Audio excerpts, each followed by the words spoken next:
నిజామాబాద్ జిల్లా దర్పల్లి మండలంలోని గౌడ సంఘంలో ఏర్పాటు చేసిన మహిళల బీసీ సంక్షేమ సంఘం కార్యక్రమానికి ముఖ్య అతిథులుగా అధ్యక్షులుగా రాష్ట్ర బీసీ సంక్షేమ సంఘం అధ్యక్షులు కరుణజ్యోతి హాజరయ్యారు. ఈ కార్యక్రమాన్ని ఉద్దేశించి వారు మాట్లాడుతూ సీఎం రేవంత్ రెడ్డి బీసీలను అవమానించిన తీరును తీవ్రంగా ఖండించారు.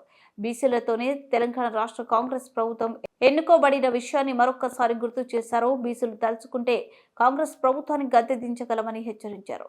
ఈ కార్యక్రమంలో నిజామాబాద్ ఉమ్మడి జిల్లా అధ్యక్షులు వీణరాణి, జిల్లా వైస్ చైర్మన్ పర్సన్ పుప్పల గీత, జిల్లా కార్యదర్శి కల్పన, దర్పల్లి మండలం అధ్యక్షులు చంద్రకళ, లత, దీప, వనిత, లత, శ్రవంతి, శైలజ, లక్ష్మి, నర్సవ్వ తదితరులు పాల్గొన్నారు.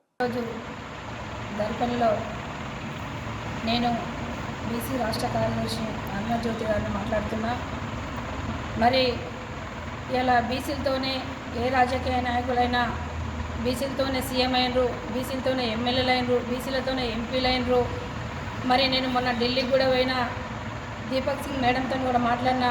మా బీసీల పరిస్థితి కూడా మీరు ఆలోచించండి, మా బీసీల గురించి కూడా మీరు ఆలోచించి మా బీసీలకు కూడా మీరు న్యాయం చేయాలని మరి దీపక్ సింగ్తో కూడా మాట్లాడడం జరిగింది. నేను ఢిల్లీలో ఆమె కూడా స్పందించింది. తప్పకుండా నేను మహేష్ గౌడ్తో మాట్లాడి మీకు ఏం కావాలో మేము న్యాయపూర్వకంగానే న్యాయం చేస్తామని చెప్పింది.